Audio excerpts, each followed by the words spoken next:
নমস্কার, আপনারা দেখছেন বাংলার মুখ নিউজ। আজকের বিশেষ খবর। 5 বছর আগে 100 দিনের কাজের নির্মাণ সামগ্রী সরবরাহ করে প্রায় 20 কোটি টাকা না পাওয়ার অভিযোগ আনল মোথাবাড়ির শতাধিক ঠিকাদার। ঠিকাদারদের অভিযোগ, তারা 100 দিনের কাজে গোটা ব্লকে প্রায় 20 কোটি টাকার নির্মাণ সামগ্রী সরবরাহ করে, কিন্তু সেই টাকা আজও তারা পাচ্ছে না। গোটা ব্লকে 134 জন ঠিকাদার প্রায় 20 কোটি টাকা 5 বছর থেকে পড়ে রয়েছে। এই দিন ঠিকাদাররা একত্রিত হয়ে বিডিও অফিস ঘেরাও করে বিক্ষোভ দেখায় এবং তাদের 5 দফা দাবির ভিত্তিতে বিডিওর কাছে স্মারকলিপি প্রদান করেন। সংগঠনের সদস্য রাজীব চৌধুরী জানান, আজ 5 বছর হলো আমাদের ব্লকের 134টি ভেন্ডারের টাকা পড়ে রয়েছে। আমরা এই টাকা না পেলে বৃহত্তর আন্দোলনে যাব।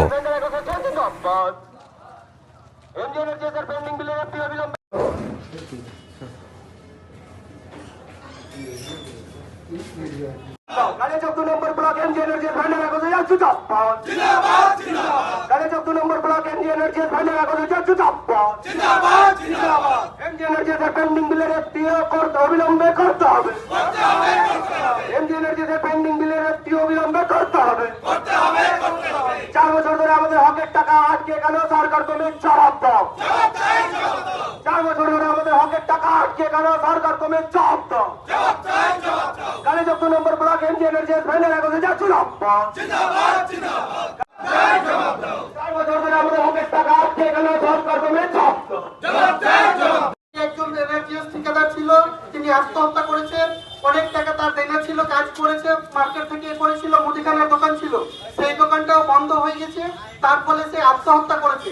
এইরকম ভাবে যদি আমাদের পেমেন্ট না পাওয়া যায়, তাহলে আমাদের অনেক ঠিকাদার আছে যে তারা আত্মহত্যা করতে বাধ্য থাকবে এবং পরবর্তীতে আমরা আবার বৃহত্তর আন্দোলনে যেতে বাধ্য থাকিব। আমাদের হকের টাকা আটকে গেল, সরকার তুমি জবাব দাও।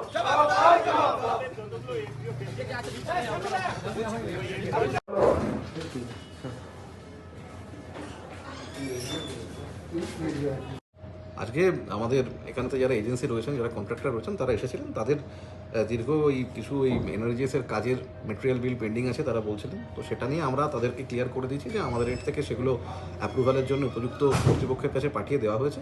সেটাতে তারা সন্তুষ্ট হয়েছেন এবং সেই ব্যাপারেই আলোচনা হলো। তো দ্যাটস ইট, এটুকুই। স্যার, তাদের দাবি যদি না মানা হয় তারা দীর্ঘতর আন্দোলনে নামবেন। দাবি মানার বা না মানার বিষয় এখানে হচ্ছে না। তারা যেটা জিজ্ঞাসা করছিলেন যে সেটাতে আমাদের এর থেকে যেটুকু কাজ, এই অফিস থেকে যেটুকু কাজ, সেটুকু তাদের বুঝিয়ে দেওয়া হয়েছে যে সেটা আমরা কমপ্লিট করে আমাদের পরবর্তী যা আমাদের স্টেপ আছে সেরকম কর্তৃপক্ষের কাছে পাঠিয়েছি এবং তাতে তারা সন্তুষ্ট হয়েছেন। ঠিক আছে। আমাদের এমজি এনার্জিস প্রকল্পের যেই সব কাজ আমরা বিগত 3 বছর আগে করেছি। আমরা কালিয়াচক যে কন্ট্রাক্টর অ্যাসোসিয়েশন, ভেন্ডার অ্যাসোসিয়েশন আছি, তারা 3 বছর আগের কাজের না আমরা এফটিও পাচ্ছি, না সরকার আমাদের কোনো পেমেন্ট দিচ্ছে। তার জন্য আমরা সমস্ত ঠিকাদার আজ আমাদের পঞ্চায়েত সমিতির এই অফিসের সামনে এসে বিডিও সাহেবকে একটা ডেপুটেশন দিলাম এবং আগামী দিনে আমরা যেন এই পেমেন্টটা পাই তার সঠিক দিশা বিডিও সাহেবের কাছ থেকে চাইলাম।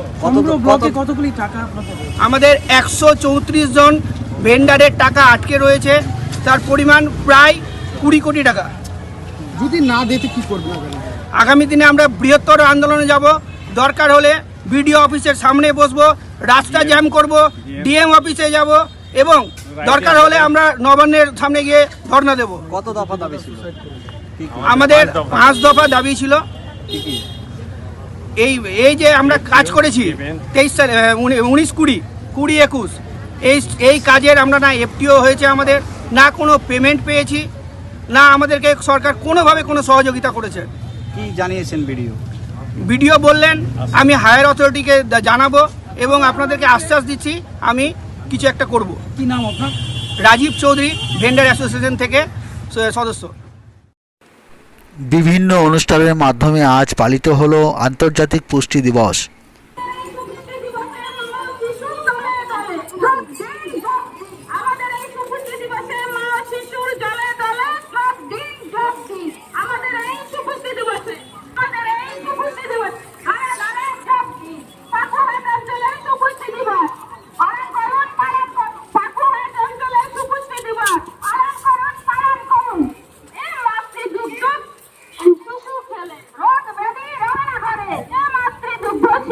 খেলে রোগ ব্যাধি রবে না ঘরে অ্যানিমিয়া দূর করতে শাকসবজি মোটা করে খেতে হবে মাতৃদুগ্ধ শিশু খেলে অ্যানিমিয়া দূর রোগ ব্যাধি রবে না ঘরে অ্যানিমিয়া দূর করতে রোগ ব্যাধি রবে না ঘরে জোরে হাততালি। এবার আমাদের নৃত্য পরিবেশন করবে পরে প্রস্তুত থাকবে আদ্রিজা। দেবাদ্রিতা এসছে? আদ্রিজা আদ্রিজা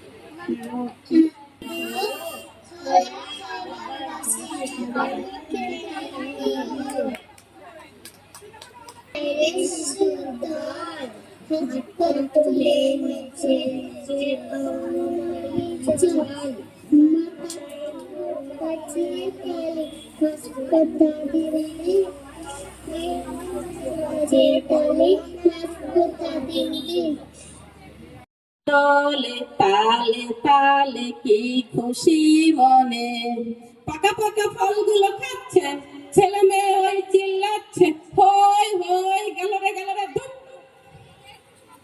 একটা বাদুরে ডাল ভেঙে পড়ে যাচ্ছে খুঁড়িয়ে লেজটি ধরে ধরে যাচ্ছে খুঁড়িয়ে লেজটি ধরে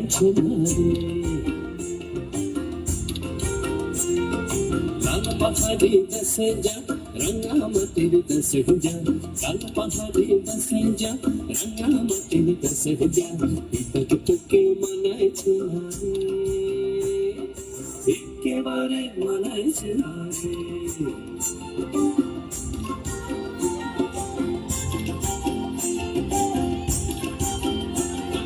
লাল পাহাড়ি আমাদের বাড়াতে হবে। আমাদের প্রত্যেক বাড়িতেই গৃহপালিত পশু রয়েছে, তাদের দুধ বাচ্চাদের পুষ্টির ক্ষেত্রে গুরুত্বপূর্ণ ভূমিকা গ্রহণ করে। সেই বিষয়গুলো আপনাদের দেখতে হবে। আমি আমার বক্তব্য আর দীর্ঘায়িত করছি না। আপনাদের দিদিরা এবং আমার খুদে বাচ্চা, আজ বিশ্ব সুপুষ্টি দিবস পালিত হচ্ছে আমাদের ব্লকের এই অনুষ্ঠান খুব সুন্দর হচ্ছে এবং প্রত্যেকটা গ্রাম পঞ্চায়েতে আমরা আজ বিশ্ব সুপুষ্টি দিবস পালন করছি।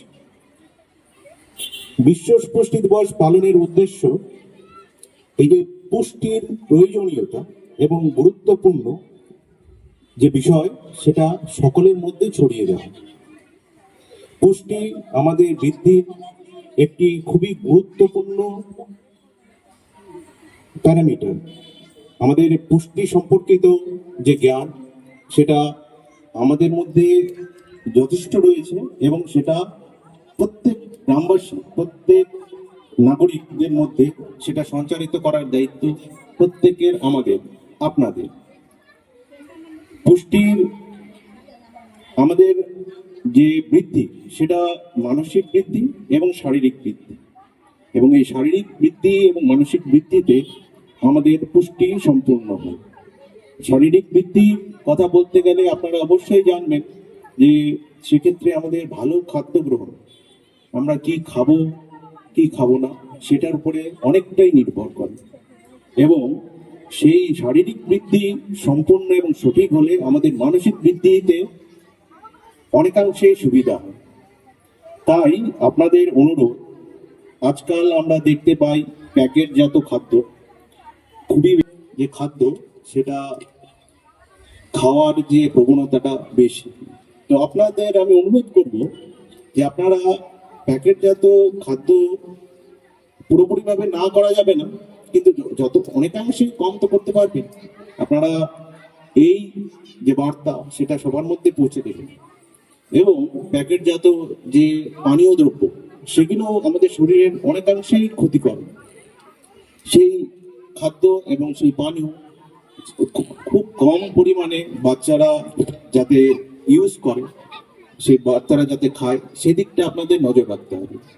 বিশ্ব সুপুষ্টি দিবস পালিত হলো আজকে ব্লক স্তরে এবং আমাদের প্রত্যেকটা গ্রাম পঞ্চায়েতে এই সুপুষ্টি দিবস পালিত হলো। সুপুষ্টি দিবসে উপস্থিত ছিলেন সিডিপি সাহেব, অঙ্গনওয়াড়ি ওয়ার্কার্স, অঙ্গনওয়াড়ি হেল্পার এবং সুপারভাইজার এবং আমার খুদে বাচ্চারাও ছিল।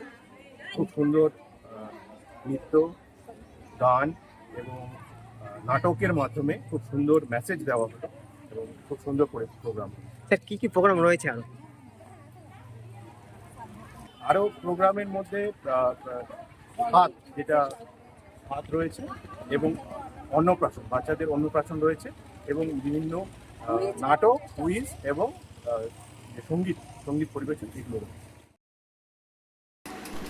কুপ্রস্তাবে রাজি না হয় ভাইয়ের বউকে বেধড়ক মারধরের অভিযোগ উঠল ভাসুরের বিরুদ্ধে।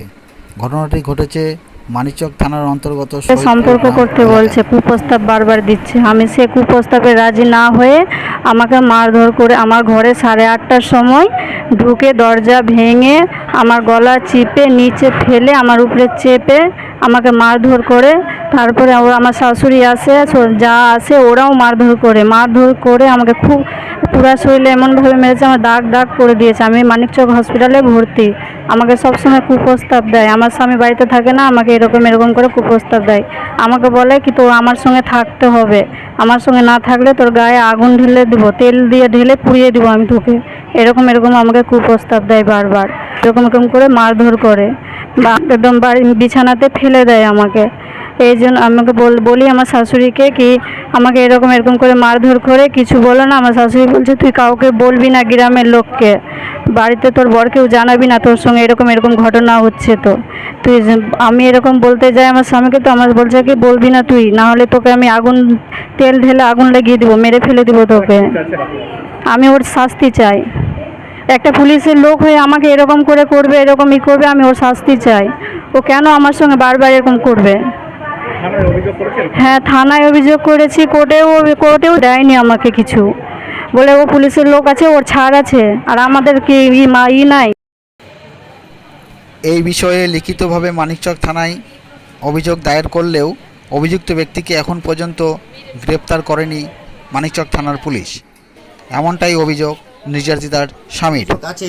আমার দাদা হোমগার্ডে যুক্ত পুলিশ কর্মী আছে, শামসি ফাঁড়িতে আছে, শ্যামল ঘোষ নাম। যখনই বাড়ি আসে আমার বউয়ের উপরে নজর, আমার বউকে ধর্ষণ করতে চাইছে। গত 2 তারিখে যখন আমার বউ রাজি হয়নি তখন ওকে বিশাল মারধর করেছে, মানে পেটের উপরে চেপে এমন মারধর করেছে আর বাড়ি ভাঙচুর করেছে। আমার বউ ভয়ে দরজা বন্ধ করে নিয়েছিল, দরজা ভেঙে ঢুকে গিয়ে ওকে চুলে ঝটি ধরে বার করে ওকে এমনভাবে মেরেছে পেটের উপরে চেপে। আর বাড়িতে যে ভাঙচুর করেছে, বাড়িতে 20,000 টাকা কেস রাখা ছিল, ওটা নিয়ে গেছে। ওটা আমার মেয়ে বলছে ফোন করে, বাবা সম্পূর্ণ টাকা জেঠুলিয়ে চলে গেল। আমার বউকে এত মেরেছে যে এখন মানিকচক হসপিটালে ভর্তি আছে, আজকে 3-4 দিন হয়ে গেল ভর্তি থাকা। এর আগেও কি তোমার বউকে ধরেছে? এর আগে আমার বউকে বলেছে যে তোকে আমার সাথে রিলেশনশিপে থাকতে হবে, না তো তোদেরকে এখানে থাকা মুশকিল করে দিব। আর আমি বোম্বেতে থাকি, বউ আমাকে ফোন করে বলে যে তোমার দাদা এরকম বলছে, তুমি কি করবা? তখন আমি বাড়ি আসলাম, বাড়ি এসে যখন দাদাকে বলছি যে দাদা তুই এরকম কেন বলছিস, তো আমাকে সোজা মারছে। আমি একটু কমজোর হয়ে যাচ্ছি, ও পুলিশে হয়ে যাচ্ছে, মানে আমাকে থাকতে দিতে চাইছে না। কিছুদিন আগে ও বাড়ি দিচ্ছে 10 লাখ টাকা খরচা করে। ও এই সমস্ত ব্যাপারে পুলিশ অভিযোগ করেছি। পুলিশ ডিপার্টমেন্ট থেকে বলছে যে মানিকচক থানায় পুলিশ ডিপার্টমেন্ট থেকে বলছে যে আমাদের স্টাফ আছে, দেখতে হবে, কোনো অ্যাকশন নিচ্ছে না। 3-4বার কেস করা হয়ে গেল, কোর্ট কেস করেছি। কোর্ট কেস করে যখন থানায় আসলো, থানা থেকে পিএ করতে আসলো, বলছে সবই কিছু ঠিক আছে, মারধর করেছে সবই কিছু ঠিক আছে, বলছে রেপ করেনি। তো কেমনি করে রেপ করলো না? রাত্রি 8:30টার সময়, যে সময় মারে ওই সময় আমি মানিকচক থানায় উপস্থিত আছি মেম্বারকে নিয়ে। মানিকচক থানায় ভিডিও কল করে দেখাচ্ছি, দেখে কীরকম মারছে একে। তো মানিকচক থানা থেকে বললো যা বউকে নিয়ে আয়, বউকে নিয়ে এসে আগে ট্রিটমেন্ট কর। তো আমি মানিকচক থানার কথা শুনে বউকে নিয়ে গিয়ে মানিকচক রুবাল হাসপাতালে গিয়ে ভর্তি করি। তোমার কি নাম? আমার নাম চৈতন্য ঘোষ। তোমার বউয়ের নাম? আমার বউয়ের নাম দুলালী ঘোষ। আচ্ছা, তোমার যে দাদা পুলিশের চাকরি করে তার কি নাম? পুলিশের চাকরি করে, হোমগার্ডে শ্যামল ঘোষ ওর নাম। তোমার বাড়ি? আমার বাড়ি হচ্ছে মাধবপুর, মানিকচক থানা পড়ে।